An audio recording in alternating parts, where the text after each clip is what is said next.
Welcome to my channel, a list that bring your story about the love of a mafia boss. Now let's listen. The rain hammered against the cracked pavement like bullets, each drop exploding into 1,000 smaller pieces that soaked through my worn sneakers. I could feel the cold water seeping between my toes, mixing with the blood from the cut on my lip. A parting gift from Marcus before I'd finally found the courage to run. My lungs burned. Every breath tasted like copper and fear. The alley behind Giuseppe's restaurant reeked of rotting vegetables and something else. Something sweet and sickly that made my empty stomach lurch. I pressed myself against the brick wall, feeling the rough texture scrape against my bare arms. My coat was still back at the apartment, along with everything else I owned. All I had were the clothes on my back, my phone with its shattered screen, and the desperate hope that Marcus wouldn't find me. Not this time. Not ever again. The neon sign from the restaurant's back entrance flickered, casting red and green shadows across the puddles. I'd been hiding here for 20 minutes, watching the kitchen staff take their smoke breaks, their laughter floating through the thick air like something from another world. A world where people weren't running for their lives, where a Tuesday night meant the end of a shift, not the end of everything. My hands wouldn't stop shaking. I wrapped my arms around myself, but it did nothing to stop the tremors that started deep in my bones and radiated outward. 3 years. 3 years of walking on eggshells, of making myself smaller, quieter, less. 3 years of believing his apologies, his promises that it would never happen again. Until tonight, when I'd seen the look in his eyes, that flat, empty look that meant he'd gone somewhere beyond rage, beyond reason. And I'd known that if I didn't leave right then, I might not get another chance. The sound of tires on wet asphalt made me freeze. A black car, sleek, expensive, completely out of place in this part of the city, glided past the alley entrance. For a moment, I thought it would keep going.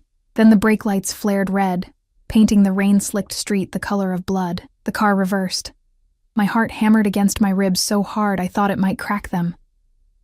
Marcus. He'd found me. Of course he'd found me. He always found me. I looked around frantically for another exit, but the alley was a dead end, blocked by a chain-link fence too high to climb. The passenger window rolled down with a smooth electric hum that seemed impossibly loud in the rain-muffled night. "Get in." The voice was male, deep, with an edge of command that made it clear this wasn't a request. But it wasn't Marcus's voice. Through the rain and darkness, I could make out a figure in the driver's seat, but the details were lost in shadow. I said, "Get in." Firmer this time. "You're being followed." Ice flooded my veins. I spun around, and there, at the far end of the alley, was Marcus's beat-up Honda, headlights cutting through the rain like searchlights. I could see his silhouette behind the wheel, could imagine the fury twisting his features. The black car's door opened. I didn't think. Thinking was what had kept me trapped for 3 years, weighing consequences, calculating risks, trying to predict which version of Marcus I'd face when he came home. Thinking had nearly gotten me killed tonight. So I ran. 3 steps, and I was at the car. The interior smelled like leather and something else. Cedar, maybe, or sandalwood. Rich. Clean. Safe. I threw myself into the passenger seat, and before I could even close the door, the car was moving. We accelerated so smoothly it felt like floating. The door closed on its own. Automatic, I realized dimly. And suddenly I was cocooned in warmth and silence. The rain became a distant whisper against the windows. Even the city seemed muted, as if we'd entered another dimension entirely. I turned to look at the driver, and my breath caught. He was young. Younger than I'd expected from that commanding voice. Late 20s, maybe 30 at most. Dark hair pushed back from his face, strong jaw shadowed with stubble, and eyes that caught the passing streetlights and threw them back like polished obsidian. He wore a black suit that probably cost more than I made in 6 months. Crisp white shirt open at the collar. Beautiful didn't quite cover it. He looked like something carved from marble and brought to life, all sharp angles and controlled power. And he was looking at me like I was a puzzle he intended to solve. "Seatbelt," he said, his eyes returning to the road. I fumbled with the belt, my hand still shaking so badly I could barely grip it. After my 3rd attempt, he reached over, his movements precise, economical, and clicked it into place for me. His fingers brushed against my stomach through my thin shirt, and I flinched. He noticed. Of course he noticed. Those dark eyes missed nothing. "Where are we going?" My voice came out as a rasp. When had I last had water? Somewhere safe. He made a turn, the car handling the wet streets like it was gliding on silk. "Someone wants to have a conversation with your friend back there." I glanced at the side mirror. Marcus's Honda was gone, lost somewhere in the maze of streets we'd left behind. Relief made me dizzy. He's not my friend. "No?" The driver agreed, something dangerous flickering across his features. "I don't imagine he is." We drove in silence for several minutes. I watched the familiar streets of my neighborhood give way to cleaner roads, better maintained buildings, streetlights that actually worked. The financial district. I'd only been here a handful of times, always feeling like an imposter among the suits and designer handbags.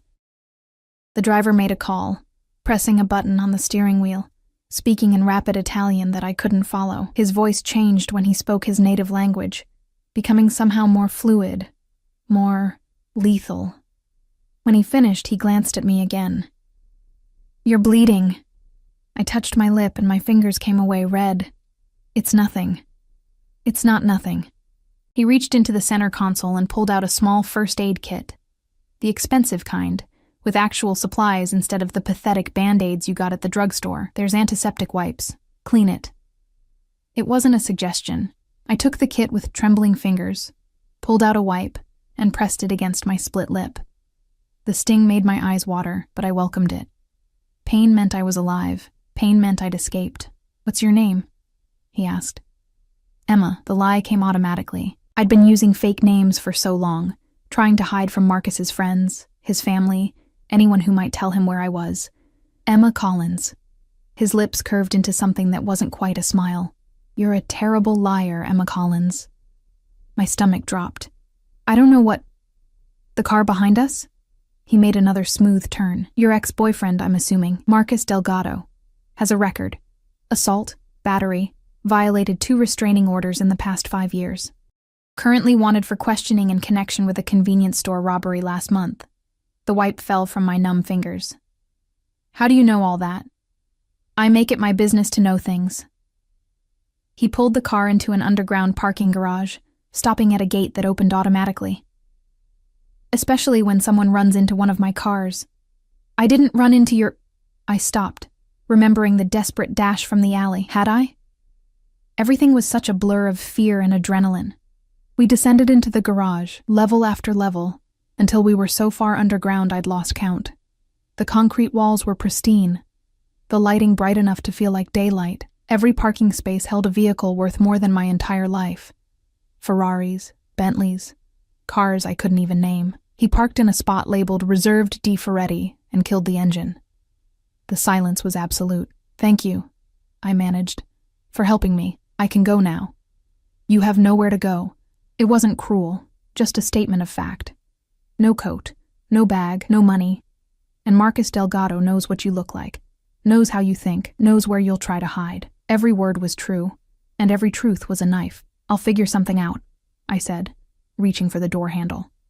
It didn't budge. Child locks. "Let me out." In a moment, he turned to face me fully, and I felt the weight of his attention like a physical thing.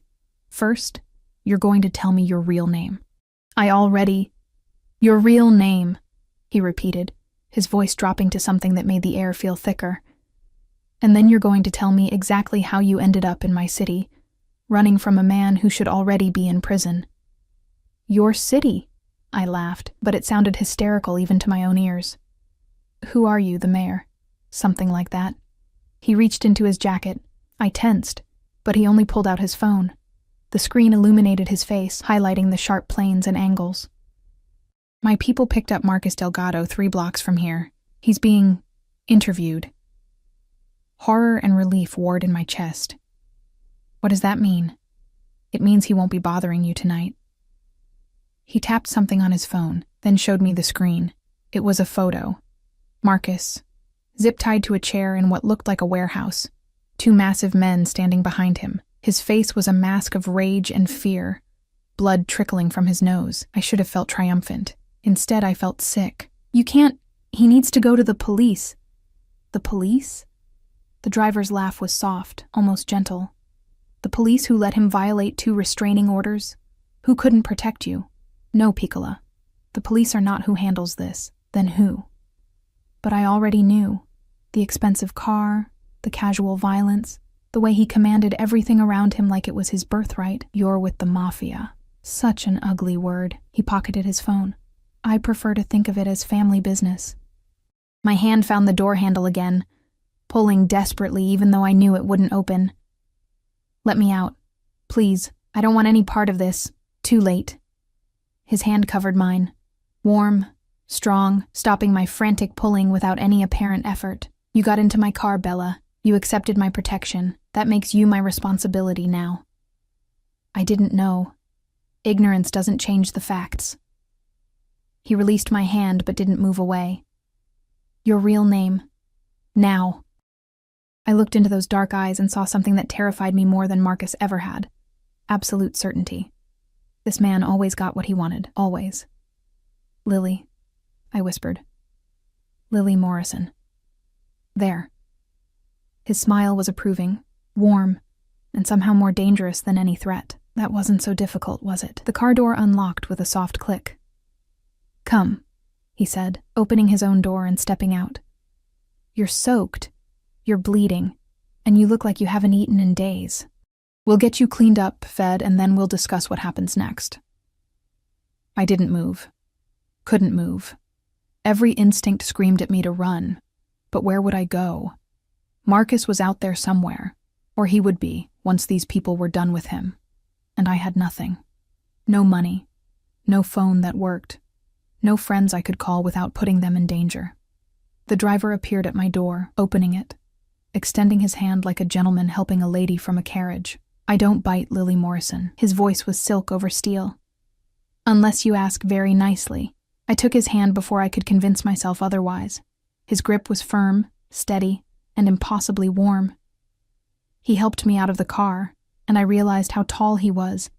At least 6 feet, probably more. I barely came up to his shoulder. He kept my hand in his as we walked toward an elevator, his thumb brushing across my knuckles in a gesture that might have been comforting if everything else about this situation wasn't completely insane. What's your name? I asked, as the elevator doors slid open with a whisper. He guided me inside, pressed a button for the top floor, and finally released my hand. Dante, he said, leaning against the elevator wall with casual grace. Dante Ferretti. The name meant nothing to me, but the way he said it, like it should mean everything, made my skin prickle. And what do you do, Dante Ferretti? His smile was all teeth. I own this city, Lily Morrison. Every street, every business, every person who thinks they have power here. The elevator began its smooth ascent. And now, whether you meant to or not, you've just become mine. The elevator doors opened onto a penthouse that took my breath away. Floor-to-ceiling windows overlooking the city. Furniture that belonged in magazines. Art that probably cost more than I'd earn in 10 lifetimes. But I barely registered any of it. Because standing in the living room, surrounded by 4 men in dark suits with guns visible in shoulder holsters, was Marcus. His eyes locked onto mine, and the fury in them made my blood freeze. There she is, he snarled, lunging forward. The men stopped him instantly, slamming him back against the wall hard enough to rattle the nearby picture frames. But his eyes never left me, burning with a hatred that promised violence, promised pain, promised that this wasn't over. Dante's hand settled on the small of my back, warm through my wet shirt. Lily, he said softly, his breath stirring my hair. Tell me something. This man, has he put his hands on you before tonight? I couldn't speak, could barely breathe. Marcus was here. In this beautiful, pristine space, he was here, contaminating it with his rage, his violence, his... Lily. Dante's voice was gentler now, but no less commanding. Look at me. I tore my eyes from Marcus and met Dante's dark gaze. Has he hurt you before? I nodded. Once. Twice, unable to stop. Something shifted in Dante's expression. Something cold and final, like a door closing on a crypt. He turned to Marcus, his hand never leaving my back. You made a mistake tonight, Dante said, his voice carrying easily across the room. You put your hands on something that doesn't belong to you. He paused. Something that belongs to me now. Marcus spat blood. She's not yours, you rich. One of the suited men hit him. Not hard enough to knock him out, but hard enough to shut him up. Take him to the warehouse on 5th, Dante ordered, his tone bored now, as if Marcus was nothing more than garbage to be disposed of. Make sure he understands that if he comes within 100 miles of this city again, we'll find pieces of him scattered across 3 states. No. The word burst from my throat before I could stop it. You can't. Murder? Murder? Dante turned those obsidian eyes on me, and I saw amusement there, dark and rich. Who said anything about murder? We're simply going to have a very detailed conversation about respect, boundaries, and the consequences of touching what belongs to Dante Ferretti. The men dragged Marcus toward a service elevator. His eyes found mine one last time, and the promise in them was clear. This wasn't over. But then he was gone, and I was alone in this beautiful prison with a man who claimed to own the city. Who claimed to own me. Dante's hand moved from my back to my chin, tilting my face up to his. His thumb brushed across my split lip with impossible gentleness. You're safe now, he murmured. I promise you, Bella, you are safe. But as I looked into his dark, fathomless eyes, I wondered if I'd just escaped one cage, only to walk willingly into another, this one lined with silk and gold, but a cage nonetheless. And the most terrifying part, I wasn't entirely sure I wanted to leave. Dante led me through the penthouse with his hand still resting on the small of my back, a touch that felt both protective and possessive. My wet sneakers squeaked against the marble floors, leaving dark footprints that I knew would stain. Everything here was too beautiful, too pristine for someone like me. This way, he said, guiding me down a hallway lined with abstract paintings that probably cost more than most people's houses. We stopped at a door that opened into a bathroom larger than the entire apartment I'd shared with Marcus. White marble everywhere, gold fixtures that gleamed under soft lighting, a shower big enough for 4 people with multiple heads jutting from the walls at different angles. A soaking tub sat beneath a window that overlooked the glittering city below. There are towels in the cabinet, Dante said, moving to the shower and adjusting the temperature. Steam began to rise almost immediately. Robes hanging behind the door. Take your time. You're safe here. Safe. That word again. I wanted to believe it so badly it physically hurt. I don't have any clean clothes, I said, hating how small my voice sounded. I'll have something brought up. He turned to face me, and the concern in his expression seemed genuine. Almost. When was the last time you ate? I tried to remember. Yesterday? The day before?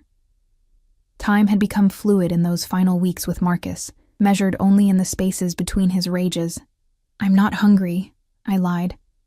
His jaw tightened. You'll eat anyway. Shower first, then food. He moved toward the door, then paused. Lock it if it makes you feel better. But know that you're the only one who needs a lock in this house, Lily. Everyone else here follows my orders. The door closed behind him with a soft click. I stood there for a long moment, staring at my reflection in the massive mirror above the sink. The woman looking back was a stranger, hollow-eyed, bruised, her lips swollen and caked with dried blood. My clothes hung on my frame, soaked through and clinging to bones that had become too prominent. When had I gotten so thin? My hands moved on autopilot, stripping off my wet shirt, my jeans that had hung loose even before the rain soaked them. My underwear was gray from too many washes, frayed at the edges. I left everything in a sad pile on the floor and stepped into the shower. The hot water hit my skin like a benediction. I couldn't stop the sob that tore from my throat. Then another. And another. 3 years of holding everything in, of staying quiet, of making myself smaller. It all came pouring out under the scalding spray. I pressed my hands against the marble wall and let myself break. The water washing away tears and blood, and the feeling of Marcus's hands on my skin. By the time I finally turned off the water, my fingers were pruned and the bathroom was thick with steam. I wrapped myself in a towel so soft it felt like a cloud, then found the robe Dante had mentioned. White silk with his initials embroidered on the breast pocket in gold thread. DF. It smelled like him. Cedar and sandalwood and something else I couldn't name. I cinched it tight around my waist, rolled up the sleeves that hung past my hands, and unlocked the door. The bedroom beyond was decorated in shades of cream and gold, dominated by a bed large enough to sleep 5. On it lay clothes, women's clothes, still with tags attached, designer jeans that looked like they might actually fit, a cashmere sweater in soft gray, underwear still in packaging, even socks. How had he managed this so quickly? I dressed in a daze, my fingers fumbling with the unfamiliar luxury of the fabrics. Everything fit perfectly, as if measured to my exact dimensions. The thought should have unsettled me. It did unsettle me, but I was too exhausted to care. When I emerged from the bedroom, I followed the sound of voices to a dining room that could have seated 20. Instead, a single place was set at the head of the table: white china, crystal glasses, silver cutlery arranged with military precision. Dante stood by the window, phone pressed to his ear, speaking that rapid Italian again. He'd removed his jacket, rolled up his sleeves to reveal forearms corded with muscle and marked with scars that told stories I probably didn't want to know. When he saw me, he ended the call without saying goodbye. "Better," he said, his eyes traveling over me in a way that made heat crawl up my neck. "Sit. Eat." I approached the table cautiously, half expecting this to be some kind of trick. But the food was real. Pasta in a cream sauce that smelled like heaven. Crusty bread still warm from the oven. A salad with vegetables so fresh they practically gleamed. My stomach growled loud enough for him to hear. That almost smile touched his lips again. "Please, Bella. You're making me look like a terrible host." I sat, picked up the fork with shaking hands, took a bite of the pasta. It was the best thing I'd ever tasted. I tried to eat slowly, to maintain some dignity, but I couldn't. I was too hungry, had been hungry for too long. I devoured the pasta, the bread, even the salad that Marcus always said was rabbit food. Dante watched me the entire time, leaning against the window frame with a glass of wine in his hand. "More?" he asked when I'd cleaned my plate. I shook my head, suddenly self-conscious. "I'm good. Thank you. Water then." He moved to the table, filled my glass from a crystal pitcher. "You're dehydrated." I drank. The water was cold and pure, nothing like the metallic-tasting tap water from Marcus's apartment. Dante sat down across from me, setting his wine glass aside. In the soft lighting, he looked like something from a Renaissance painting. All shadows and sharp beauty, dangerous and compelling in equal measure. "Tell me about Marcus Delgado," he said. "There's nothing to tell. Lying to me is a bad habit, Lily." His voice remained gentle, but there was steel underneath. "Break it now, before it becomes a problem." I wrapped my hands around the water glass, needing something to hold on to. We were together for 3 years. He was different at first. Sweet, attentive. Then he lost his job, started drinking more, and the sweetness turned into something else. "When did he first hit you?" The question was clinical, detached, but his eyes burned. 6 months in. He apologized afterward, cried, said it would never happen again. I laughed bitterly. It always happened again. "Why didn't you leave?" "I tried, twice. He found me both times." The memory made my hands shake. The second time, he broke my arm. Told the ER I'd fallen down the stairs. They didn't believe him, but they couldn't prove anything, and I was too scared to tell the truth. Dante's fingers tightened around his wine glass. "And tonight?" "Tonight he came home drunk, started yelling about money I'd supposedly hidden from him, money that didn't exist. When I tried to explain, I touched my lip. I grabbed my phone and ran. I didn't think. I just ran. Into my car. I didn't know it was yours. I just needed to get away." He studied me for a long moment, those dark eyes seeing too much. "You have family? Friends who could help?" "My parents died when I was 19. Car accident. I have a sister, but she's in Seattle with her own family. We haven't spoken in over a year. Marcus didn't like her, so he made it impossible for me to keep in touch." "What about work?" "I was a waitress at a diner downtown, but I had to quit last month because Marcus kept showing up, causing scenes. The owner said she couldn't have that kind of drama." I set down the water glass. "So no, I don't have anyone." Which is why I need to leave. I can't drag you into my mess. You're not dragging me anywhere. He leaned back in his chair, radiating calm authority. I chose to involve myself the moment I opened my car door, and what I choose to protect stays protected. Why? The word burst out before I could stop it. You don't know me. I'm nobody. Why would you care what happens to me? Something flickered across his face, too fast for me to identify. Let's just say I have a particular distaste for men who hurt women, especially women who can't fight back. I can fight back, I said, the words automatic. Can you? He tilted his head. Then why are you covered in bruises that are weeks old? Why do you flinch every time someone moves too quickly? Why did you accept clothes from a stranger rather than risk going back out there alone? Each question was a knife finding its mark. That's what I thought, he said softly. You're a survivor, Lily, but surviving isn't the same as fighting. Fighting requires weapons, resources, power. He paused. Things I can give you. At what cost? Smart girl. His approval felt like sunlight. The cost is simple. You stay here, under my protection, until Marcus Delgado is no longer a threat. You don't leave without my permission. You don't contact anyone from your old life. And you follow my rules. So I trade one prison for another. This prison has better food. His tone was light, but his eyes remained serious. And I promise you, Bella, I will never raise my hand to you. That's not how I operate. Then how do you operate? He smiled. A real smile this time, and it transformed his face from beautiful to devastating. That depends entirely on how well you behave. Before I could respond, his phone buzzed.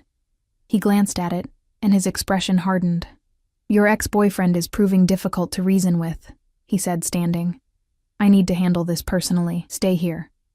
Don't open the door for anyone except me or my head of security, Carlo. Understood? What are you going to do to him? Nothing permanent. Tonight. He shrugged into his jacket, buttoned it with precise movements. But if he's smart, he'll take my very generous offer to leave the city and never return. And if he's not smart, Dante crossed to where I sat, cupped my chin in his hand, and tilted my face up to his. His thumb traced my cheekbone with devastating gentleness. Then I'll make sure he can't hurt anyone ever again, he murmured. Sleep, Lily. You're safe here. Tomorrow we'll discuss the details of our arrangement. He pressed a kiss to my forehead, chaste, almost brotherly, and then he was gone, leaving me alone in this palace of marble and gold. I should have been terrified. Should have been planning my escape. Instead, I found myself touching the spot where his lips had been, my heart racing for reasons that had nothing to do with fear. I woke to sunlight streaming through floor-to-ceiling windows and the smell of fresh coffee. For a moment, I couldn't remember where I was. Then it all came rushing back. Marcus, the rain, Dante's car, this impossible penthouse that felt more like a dream than reality. I'd fallen asleep on the couch in the living room, too afraid to venture into one of the bedrooms uninvited. Someone had covered me with a blanket at some point, soft cashmere that still held warmth. Good morning. I jerked upright, my heart hammering. Dante sat in an armchair across from me, dressed in different clothes than last night. Dark slacks, a white shirt open at the collar, his hair slightly damp as if he'd recently showered. He held a coffee cup, steam rising in lazy spirals. How long have you been sitting there? I asked, pulling the blanket tighter around myself. Long enough. He set down his cup. You talk in your sleep. Heat flooded my cheeks. What did I say? Nothing coherent. Mostly just sounds, whimpers, occasionally crying out. His expression darkened. You were having nightmares. I didn't need him to tell me that. I could still feel the residue of them clinging to my skin, Marcus's hands around my throat, his voice in my ear, the helplessness of being trapped with no escape. There's coffee, Dante said, gesturing to the sideboard where a full service was laid out.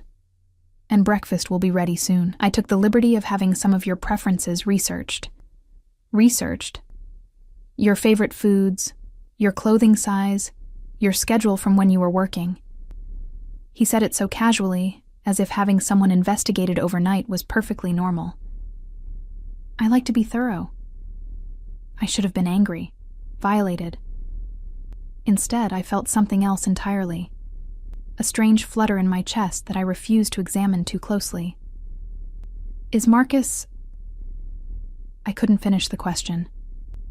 Alive? Yes? Mostly intact. Dante stood, moved to the windows overlooking the city. He's on a bus to Arizona as we speak, with very clear instructions about what will happen if he returns or attempts to contact you. I've also ensured that several warrants for his arrest were expedited. If he's foolish enough to ignore my warnings, the police will handle him. You can do that. Expedite warrants. He glanced back at me, one eyebrow raised. I can do many things, Lily. You'll learn that quickly enough. The casual display of power should have frightened me. Maybe it did. But there was also relief. Marcus was gone. Truly gone. And I was here, safe and warm and full for the first time in longer than I could remember. What happens now? I asked. Dante turned to face me fully, and the intensity in his gaze made my breath catch. Now, he said, we discuss the terms of your stay. Come, let's talk over breakfast. He extended his hand, and after only a moment's hesitation, I took it. His fingers closed around mine, warm and strong, and I wondered, not for the first time, what kind of cage I'd traded my freedom for, and why part of me didn't want to escape at all. Breakfast was served on the terrace, a sprawling space wrapped in glass that made me feel like I was floating above the city. The morning air was crisp, cleaned by last night's rain, and the view stretched for miles in every direction. I could see the river snaking through the financial district, the old church spires in the historic quarter, even the distant mountains that ringed the valley. From up here, the world looked beautiful, orderly, safe. A lie, but a pretty one. Dante sat across from me at a table set with white linens and fresh flowers, watching as I picked at the omelet a silent staff member had placed before me. The man who'd served us, older, gray-haired, with the ramrod posture of ex-military, had appeared and disappeared like a ghost, never making eye contact, never speaking. That's Marco, Dante said, following my gaze to where the man had vanished back inside.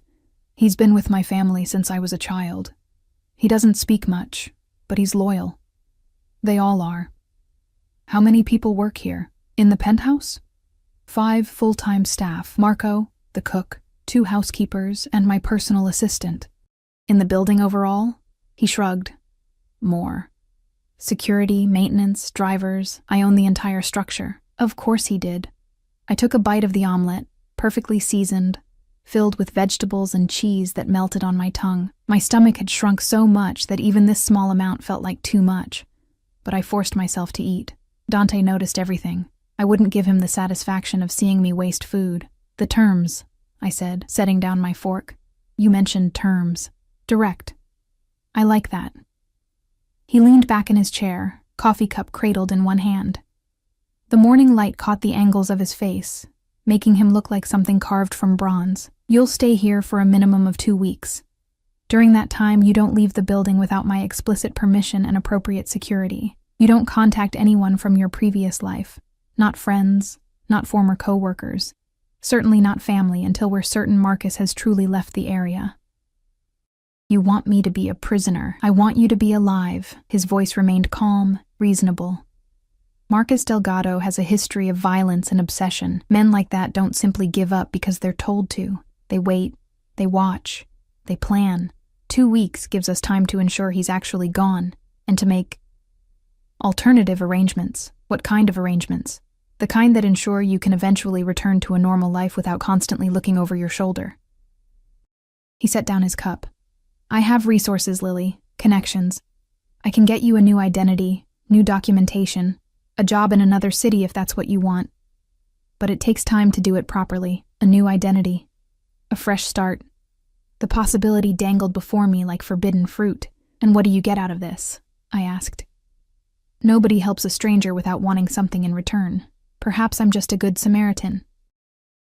You're a lot of things, Dante Ferretti, but a good Samaritan isn't one of them. His laugh was genuine, warming something in his eyes that had been cold before. You're right. I do want something. What? Company. The word hung between us. This penthouse is beautiful, but it's empty.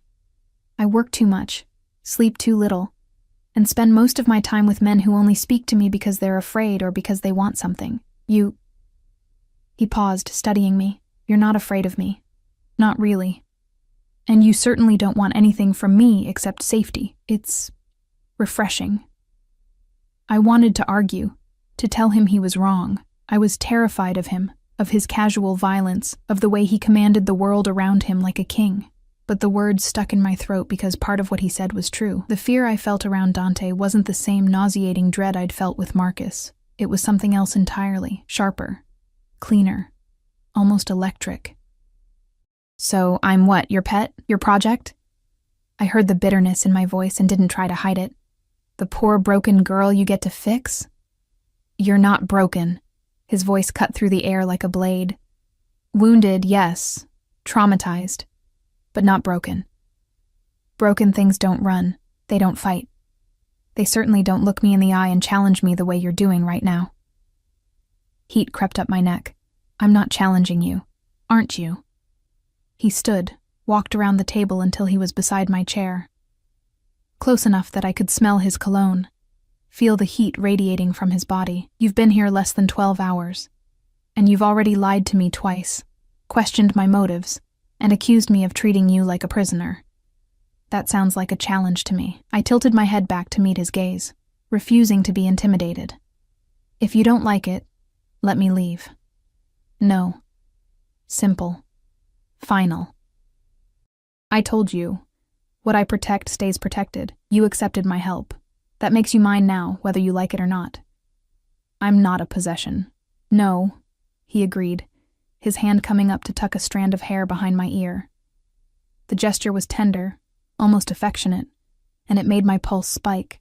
You're much more valuable than that. Before I could respond, his phone buzzed.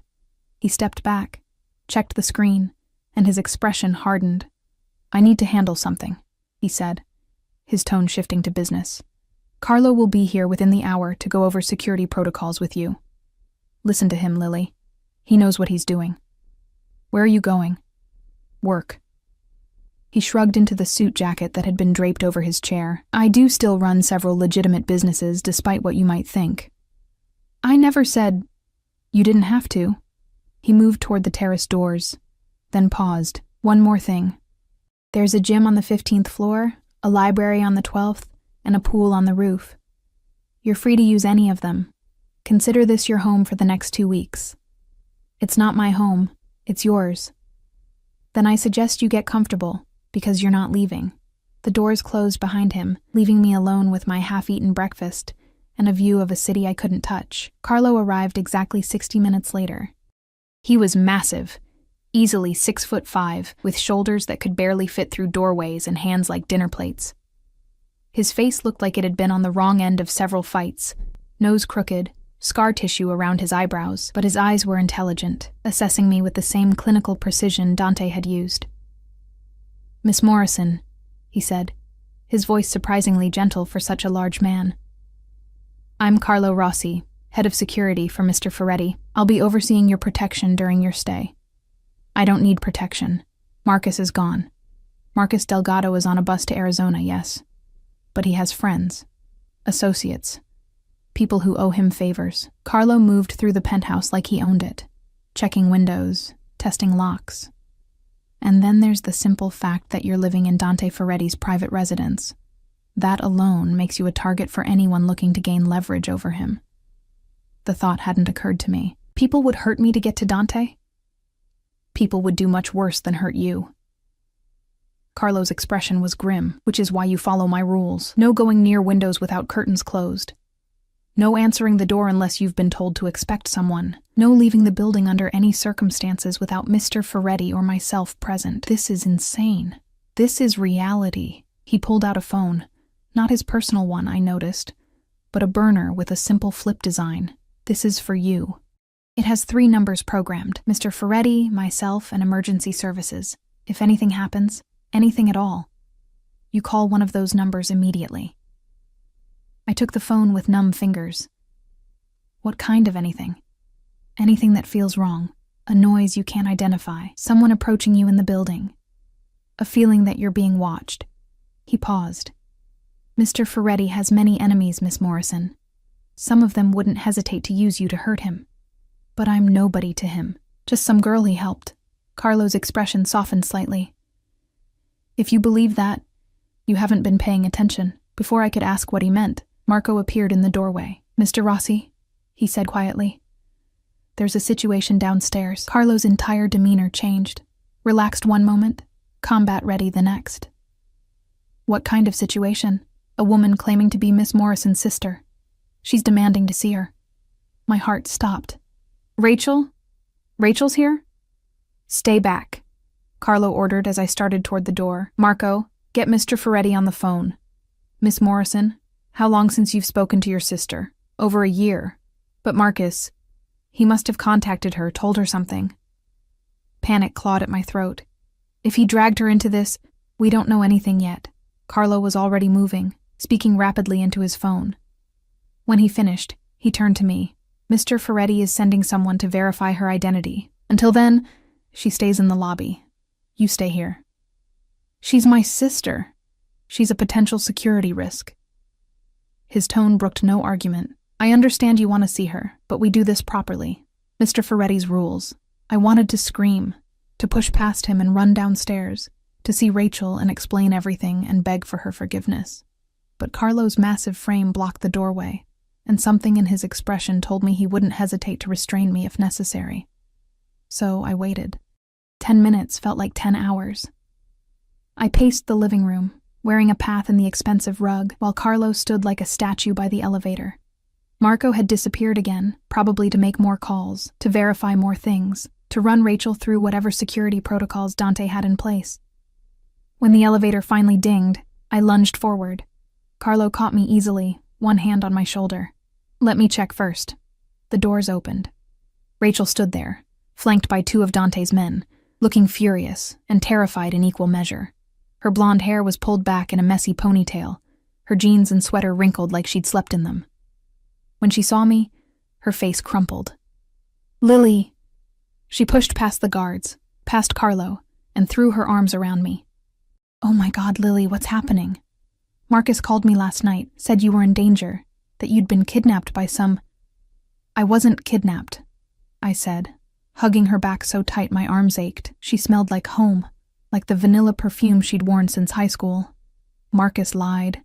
He's the danger, Rach. He's been... I know. She pulled back, gripping my shoulders. I know, okay? I've known for months that something was wrong. Every time we talked, you sounded more and more hollow. And then you stopped answering my calls altogether. Marcus wouldn't let me. He said you were trying to turn me against him. That son of a... She noticed Carlo then, really noticed him, and her eyes widened. Who are these people? What is this place? It's complicated. Complicated? Lily, there are men with guns downstairs. Actual guns. And Marcus sounded absolutely terrified on the phone, kept babbling about the Mafia and people who were going to kill him if he didn't leave town. Please tell me you're not mixed up in something. She's not mixed up in anything, a new voice said. Dante emerged from the elevator, and I watched Rachel's reaction. The way her mouth fell open slightly. The way her grip on my shoulders loosened. He had that effect on people. Who are you? Rachel asked, but her tone had lost some of its edge. Dante Ferretti. I own this building. He moved into the room with that casual grace that made everything look choreographed. Your sister was in danger last night. I helped her. Now I'm ensuring she stays safe until the threat is neutralized. And you just do that? Help random women out of the goodness of your heart? Rachel, I warned, but Dante smiled. I like her. She's protective of you. He turned that smile on Rachel, and I saw her defenses start to crumble. Your sister is under my protection, Miss Morrison. That means she's safe, fed, clothed, and cared for. I promise you, no harm will come to her here. For how long? As long as necessary. Rachel looked between us, and I could see her mind working, putting together pieces. And what does she owe you for this protection? Nothing she's not willing to give. The words hung in the air, heavy with implication. Lily, Rachel said slowly. Can we talk?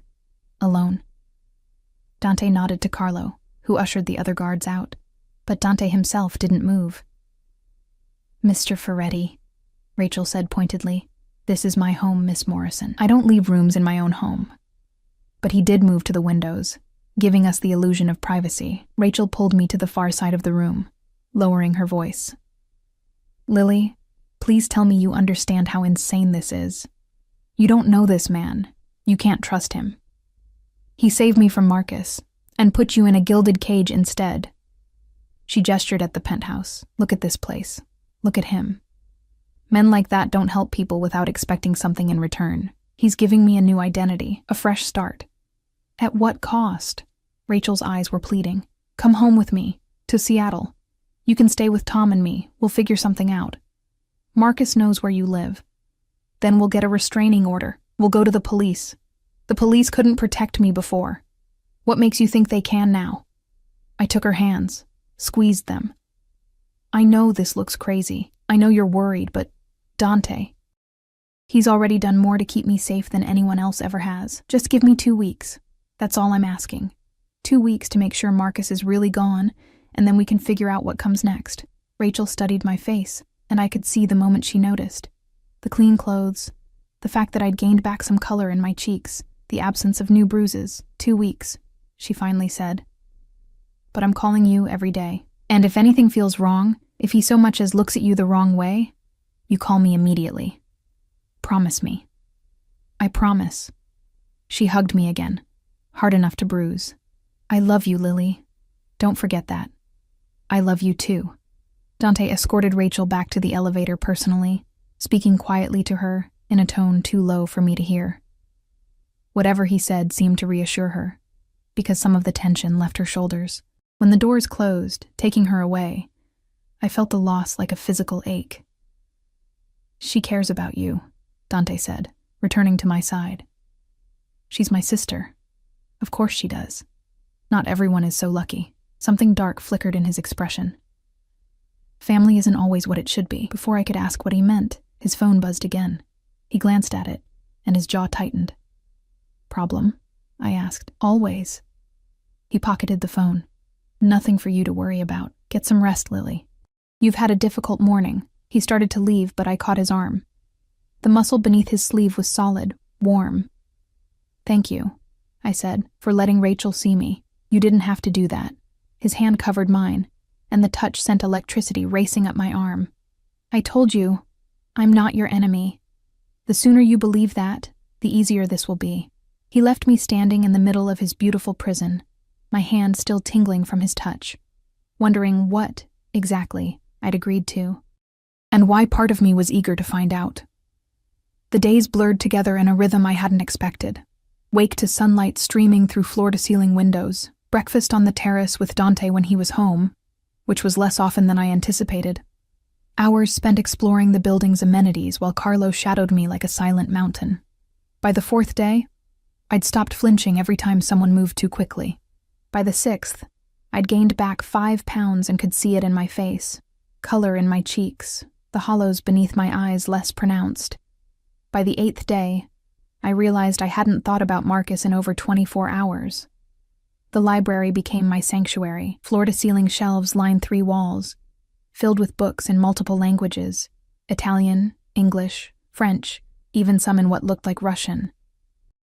I'd curl up in the leather armchair by the window and lose myself in other people's stories, other people's problems, anything to avoid thinking about my own. That's where Dante found me on the 9th night. I'd dozed off reading, the book slipping from my fingers when his voice pulled me back to consciousness. "You should be in bed." I jerked awake, nearly toppling from the chair. Dante stood in the doorway, tie loosened, jacket slung over one shoulder. He looked exhausted, shadows under his eyes, tension in his shoulders that hadn't been there this morning. "What time is it?" I asked, rubbing sleep from my eyes. "Almost 2. He moved into the room, set his jacket on the desk. "Carlo said you've been here since dinner." I wasn't tired then. I stretched, feeling my spine pop. "How was your day?" "Long. Complicated." He poured himself a drink from the bar in the corner. Whiskey, neat, the amber liquid catching the lamplight. "Someone tried to move product through my territory without permission. We had to remind them why that's a bad idea. The casual way he said it, like discussing traffic violations instead of violence, should have frightened me. Maybe it did. But I'd started to understand that this was his world, governed by rules I couldn't see but that everyone else seemed to know instinctively. Did you hurt them? The question came out softer than I intended. Would it bother you if I had? I don't know. Honest, at least. Part of me thinks yes, but another part... I trailed off, not sure how to finish. Another part understands that sometimes violence is the only language certain people speak. He took a sip of his drink, watching me over the rim. You're learning, Lily. Good. Learning what? How to be comfortable with criminals? His laugh was sharp. How to survive in a world that isn't black and white. There's a difference. He crossed to where I sat, settling into the chair across from mine. Up close, I could see the signs of his long day, a spot of blood on his cuff that he'd missed, scraped knuckles on his right hand. I found myself reaching for that hand before I could think better of it. You're hurt, I said. It's nothing. Let me see. I turned his hand over gently, examining the torn skin across his knuckles. This needs to be cleaned. Lily, stay there. I stood, moved to the bar where I knew Marco kept a first aid kit. When I returned, Dante was watching me with an expression I couldn't read. I knelt beside his chair, took his hand again, and began cleaning the scrapes with antiseptic.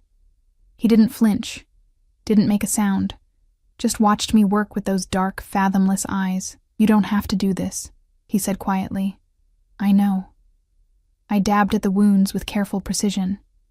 But you took care of me when I needed it. Seems only fair. Fair. He tested the word like it was foreign. That's not a concept I'm used to dealing with. Then maybe it's time you learned. His free hand came up, tucking a strand of hair behind my ear in a gesture that was becoming familiar. You're not what I expected. What did you expect? Someone more broken, more afraid. His thumb traced my cheekbone, someone easier to control. Disappointed? Intrigued. The word was barely a whisper. The air between us felt charged, electric. I was suddenly very aware of how close we were, me kneeling between his knees, his hand cradling my face, his scent surrounding me like smoke. My heart hammered against my ribs, and not from fear. This was something else entirely. Dante. I breathed, not sure if it was a warning or a plea. His phone buzzed, shattering the moment like glass. He pulled back, checked the screen, and something dark crossed his features. I need to take this. He stood, putting distance between us. Get some sleep, Lily. Real sleep. In a bed. Then he was gone, taking the call in rapid Italian as he disappeared down the hallway. I sat there for a long moment, my hands still trembling, wondering what had just happened and why I felt disappointed that it had stopped. The nightmare came just before dawn. I was back in Marcus's apartment, his hands around my throat, his voice in my ear telling me I was worthless, that I'd never escape, that I belonged to him. I tried to scream, but no sound came out. Tried to fight, but my arms wouldn't move. Tried to run, but my legs were lead. Lily, the voice was wrong. Too deep, too commanding to be Marcus. But the hands shaking me felt real, solid, and I lashed out blindly. Lily, wake up. You're safe. It's just a dream. My eyes snapped open. Dante loomed over me, his hands on my shoulders, his expression a mixture of concern and something fiercer. We were in one of the guest bedrooms. I'd finally started sleeping in actual beds around day 5, and weak morning light filtered through the curtains. Dante? My voice came out hoarse, ragged. You were screaming. He released my shoulders but didn't move away. I heard you from my room. I became aware of several things at once, that I was drenched in sweat, that tears were streaming down my face, that I was shaking so hard my teeth chattered, and that Dante was wearing only pajama pants, his chest bare, revealing a landscape of scars and ink I hadn't seen before. I'm sorry, I managed. I didn't mean to wake you. Don't apologize for nightmares. He sat on the edge of the bed, and the mattress dipped under his weight. Do they come often? Every night, sometimes twice. I wiped at my face with shaking hands. Usually I can deal with them, but this one was worse. Not a question. I nodded, unable to speak past the lump in my throat. Dante stood, and for a moment I thought he was leaving.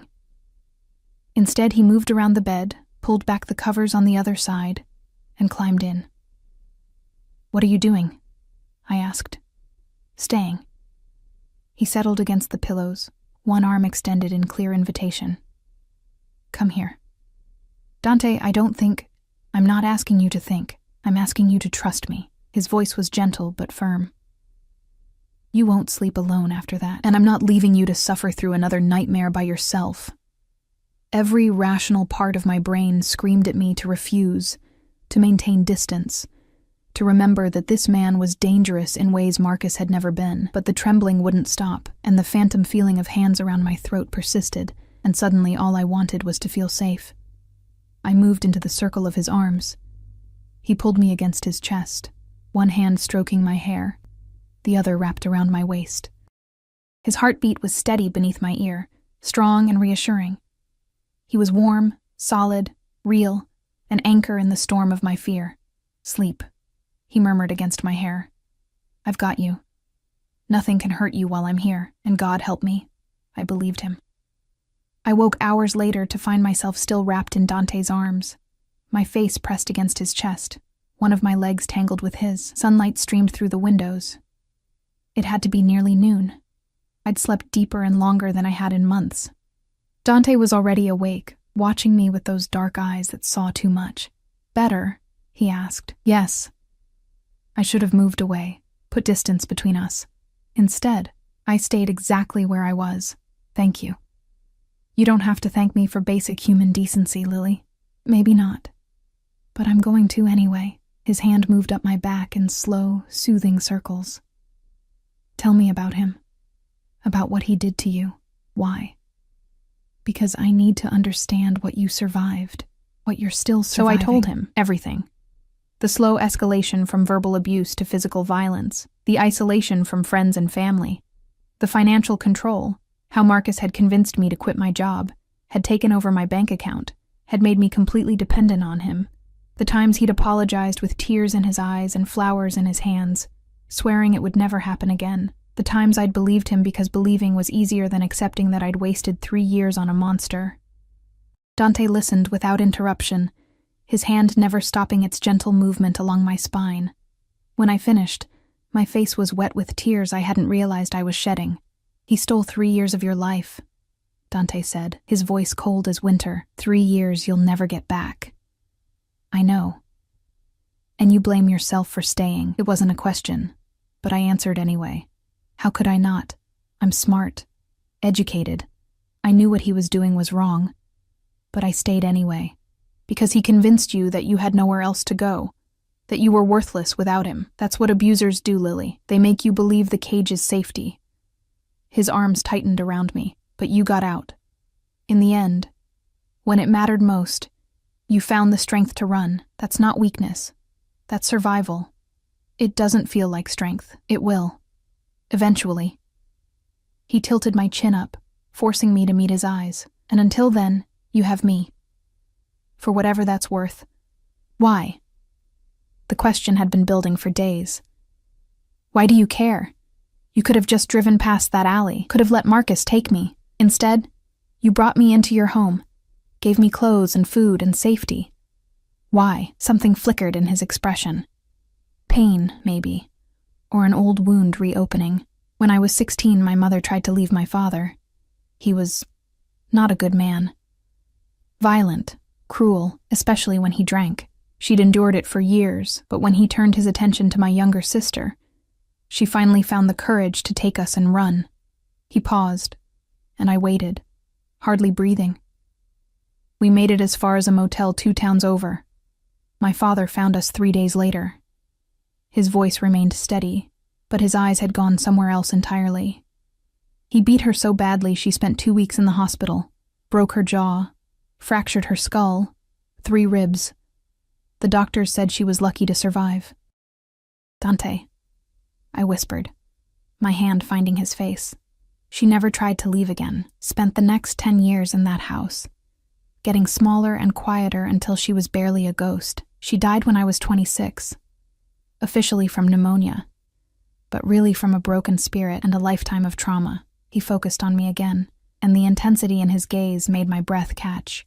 So when I saw you in that alley, soaked and bleeding and running for your life, I saw my mother. And I promised myself I would never let another woman suffer like that, not if I could stop it. I'm sorry, I said. Because what else could I say? I'm so sorry that happened to your family. Don't be sorry. Be free. His thumb brushed across my lips, careful of the healing cut. That's all I want for you, Lily. Freedom to choose your own path, build your own life. Become whoever you want to be without someone crushing you under their heel. And if I choose to stay here, with you? The question surprised us both. Dante's eyes darkened. Is that what you're choosing? I don't know. Honest, even if it terrified me. 2 weeks ago, I couldn't imagine anything beyond surviving the next day.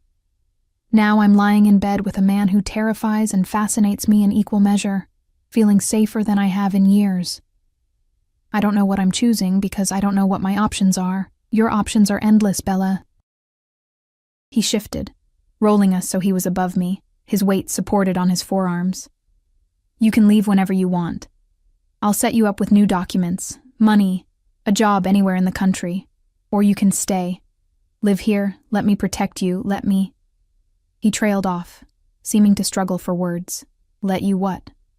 Show you what it's like to be cherished instead of controlled, worshipped instead of broken, chosen instead of trapped. His hand cupped my face with devastating gentleness.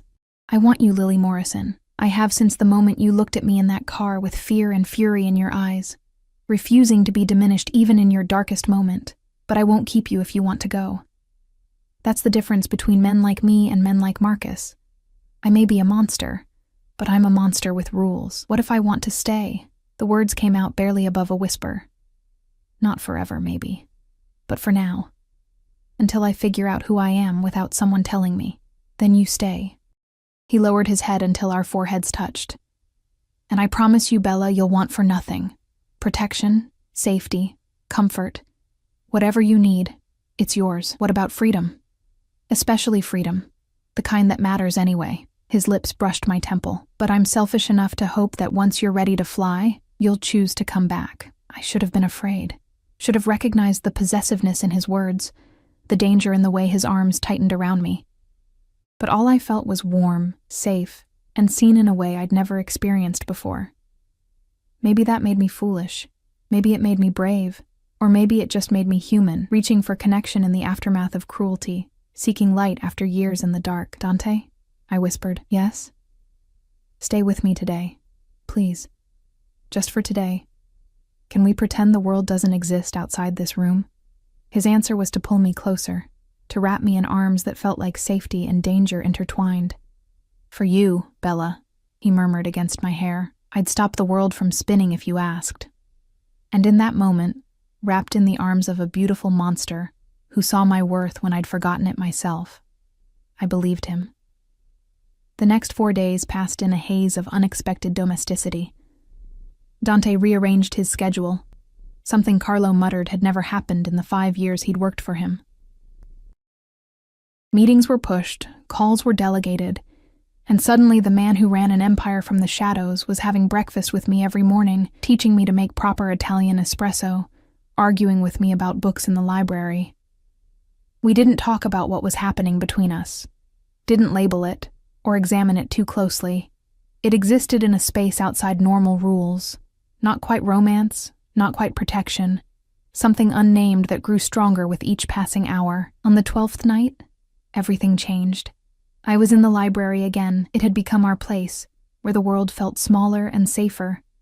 When Dante's phone rang, not the usual buzz of texts or work calls, but an actual ring that made his expression go cold and hard. Excuse me, he said, stepping into the hallway. But I could hear him anyway. The walls were thick, but his voice carried when it sharpened with anger. I thought we had an understanding. No, that's unacceptable. Tell Salvatore if he wants war, I'll give him war. Ice flooded my veins. War. He was talking about war. When he returned 10 minutes later, the mask was back in place. Calm, controlled, the perfect gentleman. But I'd seen behind it now. Problem? I asked. Nothing I can't handle. He poured himself a whiskey, downed it in one swallow. There's a business dispute. It'll be resolved by morning, Dante. I set down my book, stood to face him. I'm not a child. Don't lie to me. His jaw tightened. You don't want to know the details, Lily. Maybe not, but I want the truth. I crossed to him, took the empty glass from his hand. What's happening? He studied me for a long moment, then sighed. One of my rivals thinks I've become weak, distracted. He's making moves to take over territory that's been mine for years. Because of me. Because he's an idiot who mistakes patience for weakness. Dante's hand cupped my face. This has nothing to do with you. It has everything to do with me. You said yourself, people see me as leverage, a way to hurt you. Which is why you're staying here, where you're safe. His thumb traced my cheekbone. I won't let anyone touch you, Lily. I promise. What if promising isn't enough? The question hung between us, heavy with implications neither of us wanted to voice. Dante pulled me against his chest, his arms wrapping around me like he could shield me from the world through sheer force of will. Then I'll burn down the entire city to keep you safe, starting with anyone foolish enough to threaten what's mine. What's mine? The possessiveness should have frightened me. Instead, it sent heat pooling low in my belly. I'm not a possession, I murmured against his chest, but there was no conviction in my words. Aren't you? His hand slid into my hair, tilting my head back. You sleep in my bed, wear clothes I bought you, eat food I provide. You've become essential to my days, Bella. So yes, you're mine. Just as I'm becoming yours, Dante. Tell me I'm wrong. His face was inches from mine, his breath warm against my lips. Tell me you don't feel this thing between us. Tell me you don't think about me the way I think about you, constantly, obsessively to the point of distraction. I couldn't. Because it was true. All of it. This is insane, I whispered. We barely know each other. I know you survived 3 years of hell and came out fighting. I know you're stronger than you think, braver than you believe, and more beautiful than you could possibly understand.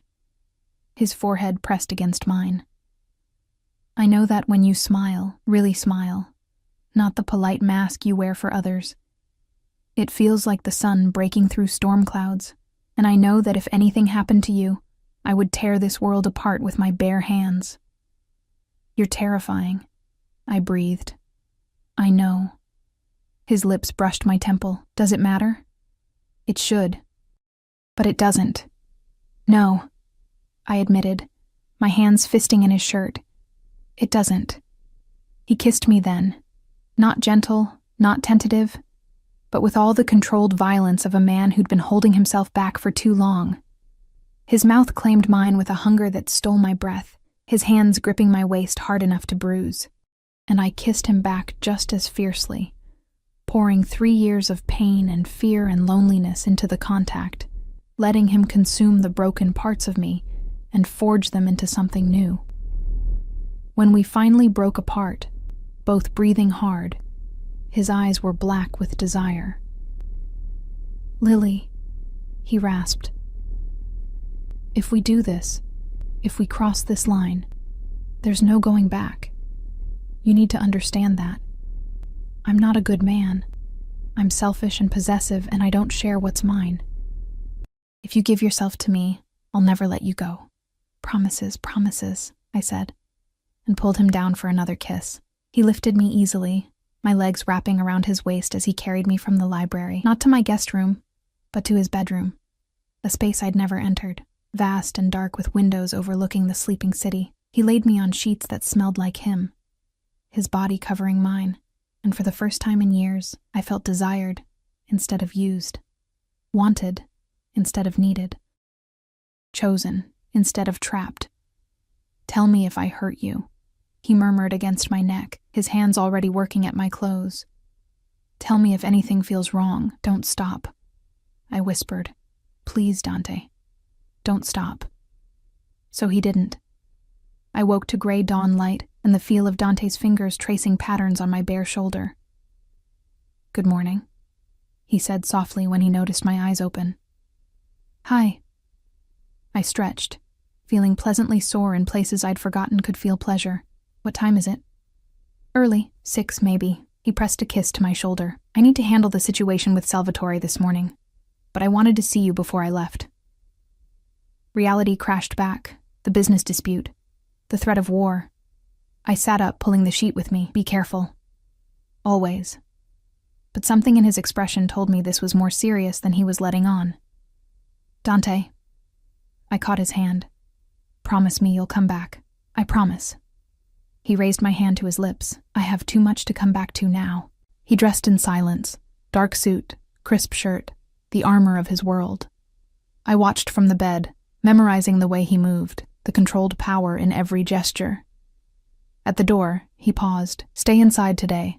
Carlo will be here, and Marco. Don't leave the penthouse for any reason. I won't. Good girl. The approval in his voice sent warmth through me. I'll be back by dinner. We'll celebrate your freedom. My freedom? 2 weeks, remember? As of today, you're free to leave whenever you want. New identity, new life. Everything I promised. He crossed back to the bed, cupped my face in his hands. But I'm hoping you'll choose to stay. Dante, don't answer now. Think about it. Decide what you really want. He kissed me, soft and lingering. I'll accept whatever you choose, but know that if you stay with me. Not as a guest or someone under protection. As mine.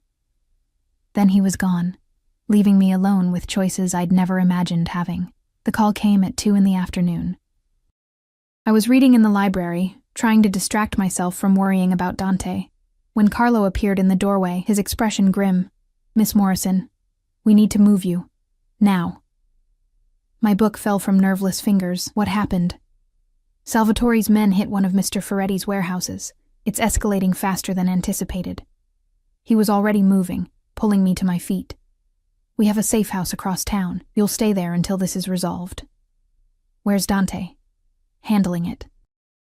Carlo's hand on my elbow was gentle but firm, guiding me toward the elevator. He gave explicit orders. Your safety comes first. We made it to the parking garage before everything went to hell. The elevator doors opened, and instead of Carlo's car waiting, there were 5 men in dark suits, not Dante's men. I knew that instantly from the way Carlo went rigid, his hand moving toward the gun at his hip. Don't, one of them said, raising his own weapon. We just want the girl. Over my dead body, Carlo growled. That can be arranged. Everything happened so fast. Carlo shoved me behind him, drawing his gun. Shots rang out, impossibly loud in the concrete space. I screamed, pressed against the wall as bullets sparked off metal and shattered concrete. Carlo went down. I ran. Not toward the elevator. That way was blocked. Instead, I sprinted deeper into the garage, between rows of expensive cars, my heart hammering so hard I thought it might explode. Behind me, I heard shouting, running footsteps. A hand caught my arm, yanking me to a stop. I spun, striking out blindly. But the man was too strong. He twisted my arm behind my back, his other hand clamping over my mouth. Got her! He shouted. No, this couldn't be happening. Not when I'd finally found something worth holding on to. I bit down hard on his palm. He cursed, his grip loosening just enough for me to break free. I ran again, but there was nowhere to go. The garage was a maze with no exit except back through the men who wanted to take me. More gunfire, shouting in Italian, the screech of tires, then cutting through the chaos like a blade. Lily! Dante's voice. I turned, and there he was, emerging from the stairwell like an avenging angel, his suit jacket gone, blood on his shirt, gun in his hand and murder in his eyes. Our gazes locked across the distance. One of Salvatore's men grabbed me from behind, yanking me against his chest, cold metal pressing against my temple. Don't move, Ferretti, he shouted, or I paint the walls with her brain. Dante froze, his gun trained on my captor, his expression absolutely lethal. Let her go, Gianni. His voice was deceptively calm. This is between Salvatore and me. She has nothing to do with it. She has everything to do with it. Gianni's arm tightened around my throat. Word is you've gone soft for this little putana. Salvatore wants to test that theory. Tell Salvatore he's made a fatal mistake. Dante took a step forward, his gun never wavering, because touching her just signed his death warrant. Big words from a man whose girlfriend is about to... The shot came from somewhere to my left. one of Dante's men, arriving from another entrance. Gianni's grip loosened as he collapsed, and I stumbled forward.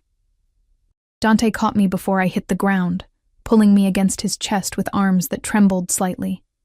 "I've got you," he murmured into my hair. "You're safe. I've got you." More of his men poured into the garage, securing the area, checking on Carlo, who was alive, I saw with relief, sitting up with a hand pressed to his shoulder. The danger was past, but I couldn't stop shaking. "Lily."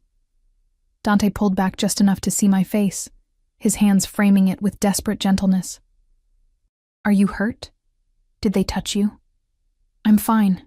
The words dissolved into sobs I couldn't control.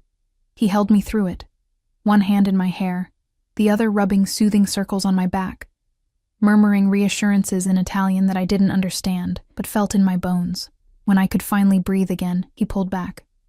"This ends tonight," he said, his voice hard as steel. "Salvatore crossed a line he can't uncross.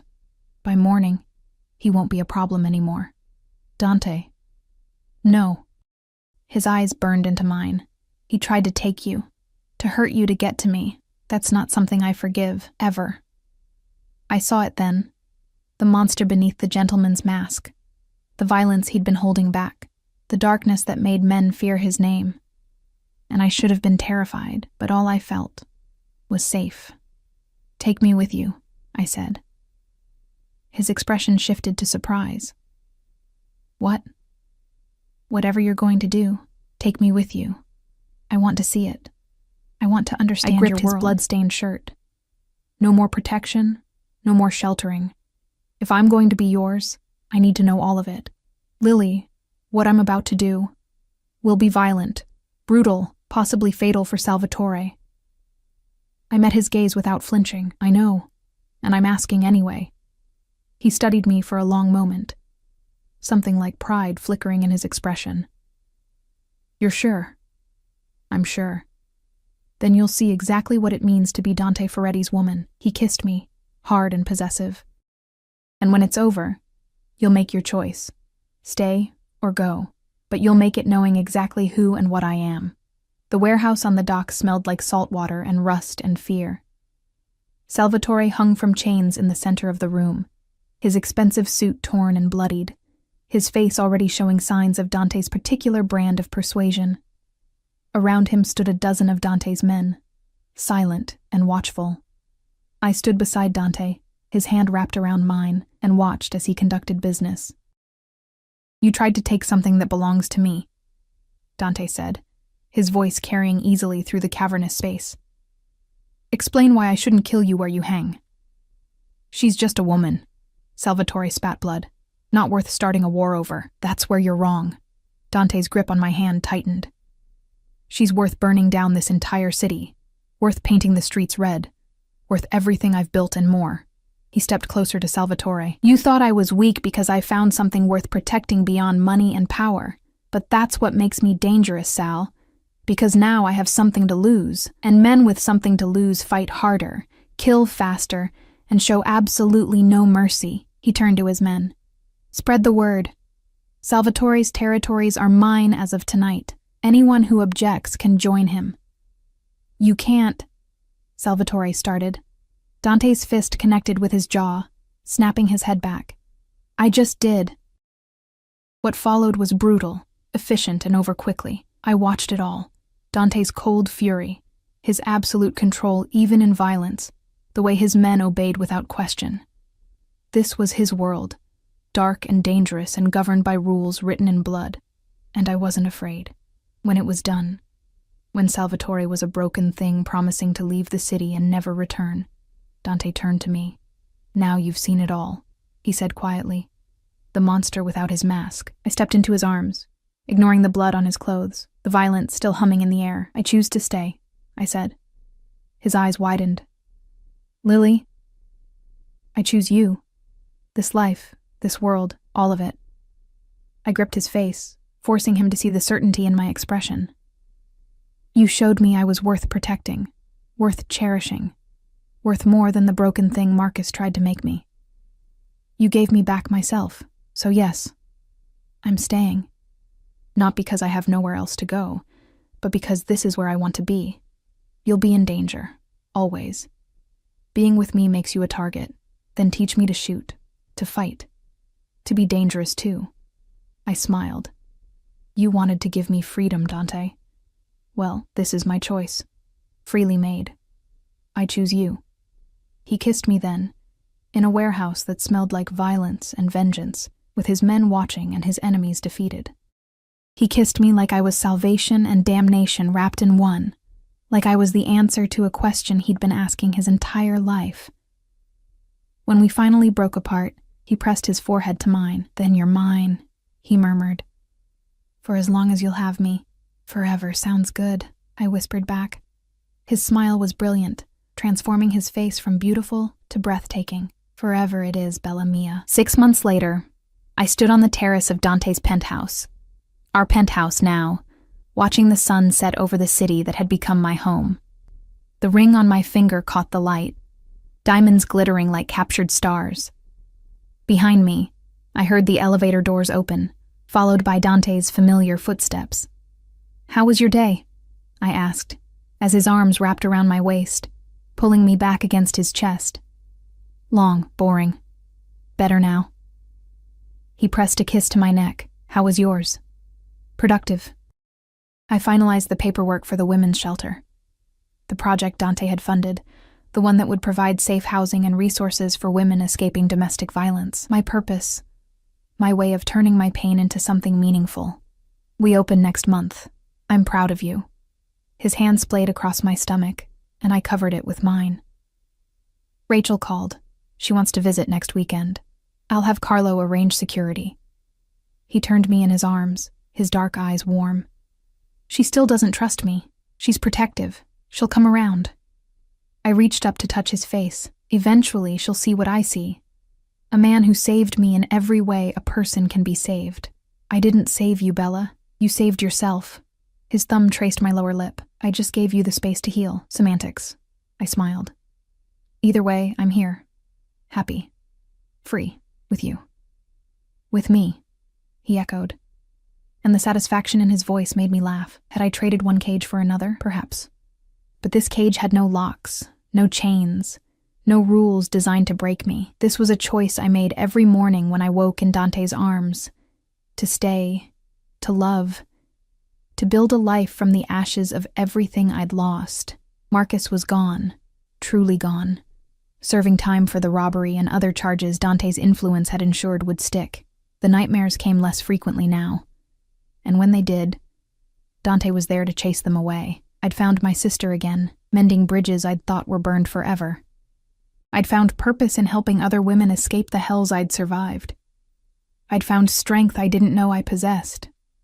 But most importantly, I'd found myself, not the broken girl Marcus had tried to create, and not the frightened woman who'd run into a stranger's car on a rain-soaked night.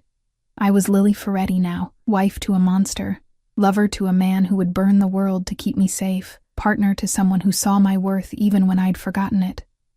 And I was free. Finally, beautifully, terrifyingly free.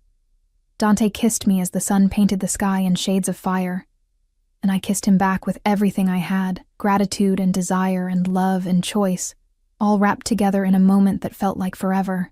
I love you, I whispered against his lips, and I love you, Bella Mia.